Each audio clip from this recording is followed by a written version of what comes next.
I bet that most of us do not know that we have tribes here in Kenya with less than 10 surviving people that can speak their original language.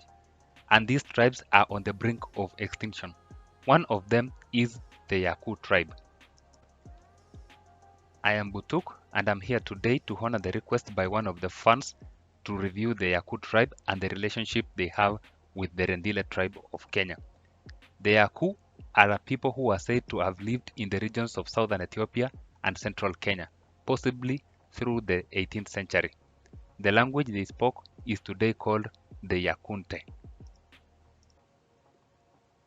The Yaaku assimilated a hunter and gathering population whom they called the Mukogodo when they first settled in their place of origin, and the Mukogodo in turn adopted their language, the Yakunte.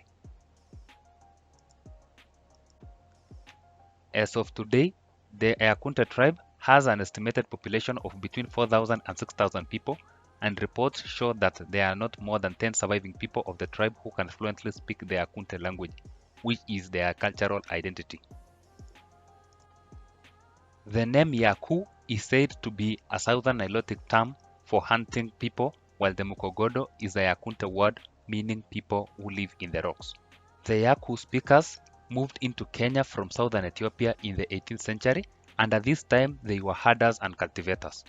When the Yaaku community first entered the territory they would occupy, they met a people who mostly they lived by hunting and gathering.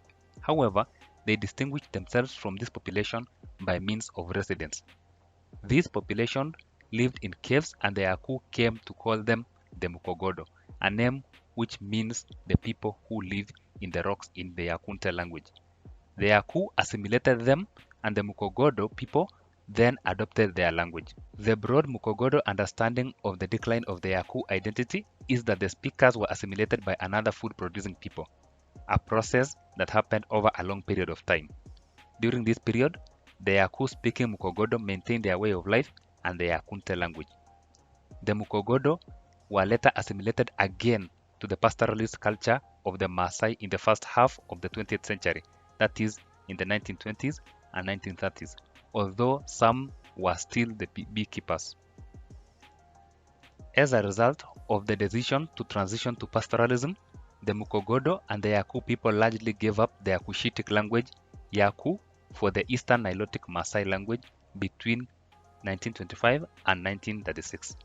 Some were assimilated by the Rendile who live in northern Kenya. The Yaaku lost their original way of life after this assimilation. In the present time, both the terms Yaaku and the Mukogodo, sometimes Mukogodo Maasai, are used to refer to a population living in Mukogodo forest west of Mount Kenya. There have been efforts to prevent the Yaaku tribe from extinction, and the few surviving members have developed a dictionary and a museum in Doldol.